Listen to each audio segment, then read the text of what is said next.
Chapter 3. The Myth of the Rational Human. 1. The problem with our origin story. Every civilization has an origin myth. Ours begins not with fire or gods, but with reason. Sometime in the 17th century, a few very serious men wearing ruffled collars announced that humanity had finally grown up. Superstition was dead, science was ascendant, and the age of reason would light the world like an infinite candle that definitely wouldn't set anything on fire. Meet the Enlightenment, history's longest TED Talk. Descartes said, "I think, therefore I am." And people nodded so hard they forgot to ask, "But what are you thinking with?" He didn't say, "I feel, therefore I exist." That would have ruined the vibe. Thus was born the myth of the rational human, the belief that with enough education, logic, and powdered wig maintenance, humans could rise above emotion and bias. Spoiler, we didn't. 2. The Age of Reason, also known as the Age of Self-Deception.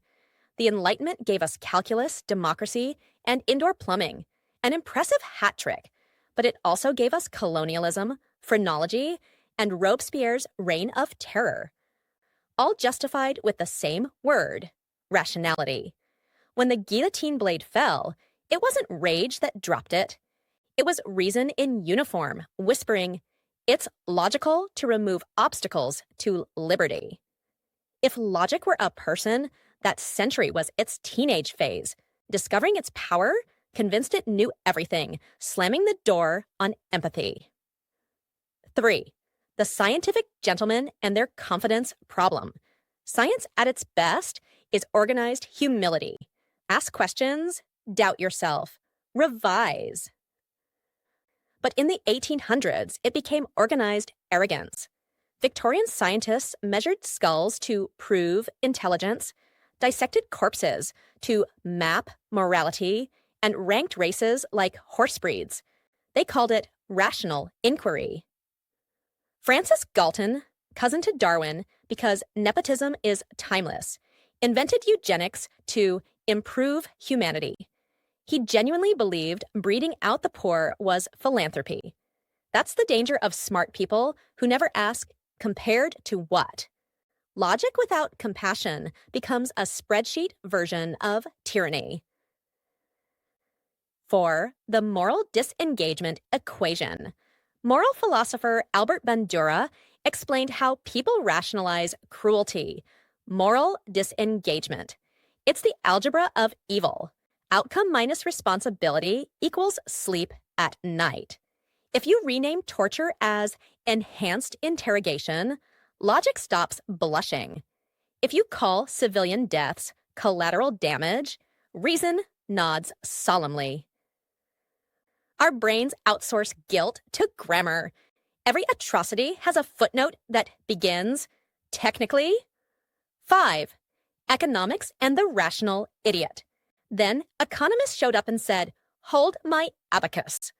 For 2 centuries, they built entire theories on a mythical creature called Homo economicus, the perfectly rational agent who always acts in self-interest. He's the Santa Claus of capitalism. Everyone pretends he's real because the gifts keep coming. According to the textbooks, Homo economicus never impulse buys, never tips badly, and definitely never buys Dogecoin at the top.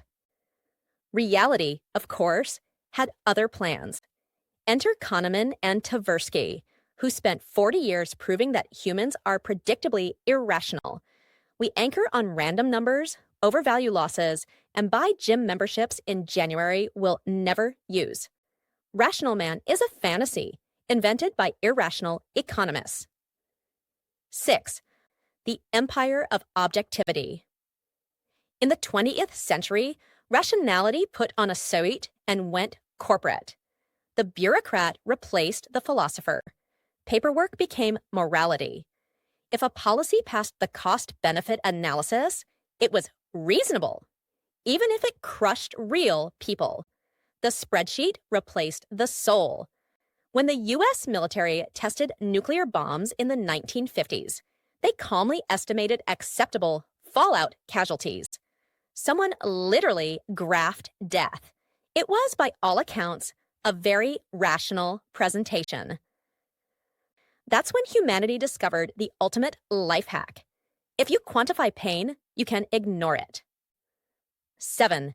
The illusion of progress. We like to imagine that modern society, armed with data analytics and 1,000 TED Talks, is finally rational. Yet every major crisis of the past 50 years has come gift-wrapped in logic. Vietnam War, the domino theory. 2008, crash, housing prices never fall. Climate change, we'll innovate our way out. Each was defended by experts with charts and confidence. Each ended with, in hindsight. If hindsight were rational, it would prevent repeats. Instead, we just build better charts. Why smart people? Join stupid movements. 8. Why smart people? Join stupid movements. The myth of rational humans persists because intelligence and reason are not the same species. Intelligence hunts for patterns. Reason questions them. Smart people find patterns so fast they forget to check if they're real. That's why cults recruit doctors, not dropouts. They crave logical frameworks to explain emotional needs. The apocalypse makes more sense when there's a flowchart. Brain's lawyer. 9. The brain's lawyer and its propaganda department. Psychologists call it the interpreter module, the brain's built-in spin doctor. When emotion acts, reason fabricates a justification. Example, you buy an expensive watch because it signals reliability. Translation, you like shiny things and fear mortality. The myth of rational humans survives because our inner lawyer never shuts up. 10. How we outsource reason to machines. We thought computers would save us from human error. Instead, we gave them our biases and told them to scale. Predictive policing AI, trained on biased arrest data, hiring algorithms, learned sexism from resumes, facial recognition, flunks anyone not beige. When the system discriminates, executives shrug. The algorithm decided. Translation, I'd rather blame logic than conscience. We've built machines that think faster than us, but not better. They're perfectly rational at being wrong. 11. The empathy gap. Here's the paradox. The very brain regions used for logical reasoning shut down empathy when hyperactivated. MRI studies show that when we're in analytical mode, we literally lose the access to compassion. So the more rational we feel, the less human we become. That's why debates online sound like robots arguing about ethics while Rome burns in the comments. Reason is a scalpel. Empathy is anesthesia. Use one without the other, and somebody screams. 12. The myth in everyday life. You don't need to run an empire to worship logic. You just need Wi-Fi. You Google symptoms and decide you're dying, rationally. You date people with checklists. You plan vacations using spreadsheets until the fun moves to a different country. Rational planning often kills joy by overmanaging it. Life resists bullet points. So do humans. 13. The illogic of morality. If humans were truly rational, ethics would be math, consistent, elegant, universal. Instead, it's jazz, improvised, emotional, occasionally brilliant, occasionally noise. Philosophers tried for centuries to codify morality. Kant invented categorical imperatives. Bentham invented utilitarian calculus. Nietzsche just threw the piano off a cliff. They all proved one thing. Morality isn't rational. It's relational. We care because we feel, not because we calculate. 14. The corporate psychopath problem. Corporations are designed to act rationally. They maximize shareholder value, minimize cost, and treat empathy as inefficiency. In psychology, that behavioral profile is called sociopathy. A corporation that donated to charity out of kindness would be sued for violating fiduciary duty. The system literally outlaws compassion unless it's profitable. That's not capitalism. That's math with a missing variable, meaning. 15. The Enlightenment hangover. After 3 centuries of worshiping reason, we're starting to sober up. Neuroscience says emotion drives decision-making. Behavioral economics says bias rules markets. Social media proves humans are Pavlovian pigeons with Wi-Fi.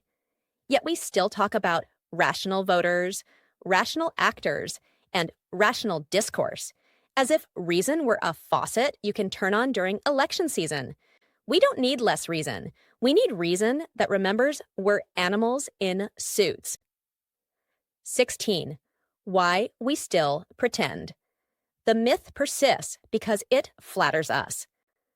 Rational human sounds better than emotional primate with Wi-Fi access and trauma. It justifies authority. If leaders are rational, obedience is logical. It comforts us after mistakes. I was being reasonable, we say, as if logic were an insurance policy against regret. Reason is our emotional support animal. It just doesn't fetch. 17. How emotion rescues reason. Ironically, the antidote to irrational rationality is feeling. Empathy interrupts harmful logic before it scales. Curiosity softens certainty before it hardens. Humor disarms ideology before it explodes. When logic betrays you, emotion often steps in to clean the mess. Like the friend who says, "Let's not break up over a spreadsheet." 18. The return of wonder. For all its arrogance, the Enlightenment accidentally sparked something beautiful. Curiosity. Wonder is emotion's favorite form of reason. Einstein called it the source of all true art and science. He also played violin badly and daydreamed professionally, hardly the portrait of cold logic. Reason explains, wonder explores. Without emotion, science is just taxonomy. With it, science becomes poetry that happens to work. 19. The upgrade we need. Maybe the goal isn't to abandon logic, but to evolve it. Rationality 2.0, now with empathy, support, and error handling. Imagine schools teaching emotional literacy next to algebra. Imagine boardrooms with chief empathy officers.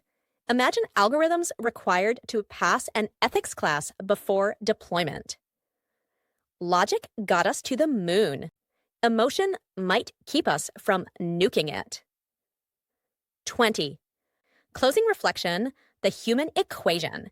So here's the revised formula. Intelligence plus emotion x humility and wisdom. The Enlightenment that promised that reason would make us gods. It made us engineers instead. Clever, ambitious, occasionally compassionate, frequently confused. The myth of the rational human isn't a lie. It's a half-truth missing its heartbeat. We don't need to overthrow logic. We need to introduce it to its long-lost twin, empathy. Next time someone insists, "I'm just being rational," smile gently and ask, by whose math? Teaser for Chapter 4. In the next chapter, we'll meet logic's dark twin up close. The invisible biases that hide inside your decisions. You'll see why evolution wired your brain like a conspiracy theorist, and how every rational thought passes through an emotional customs agent. Bring snacks. Your biases will get hungry.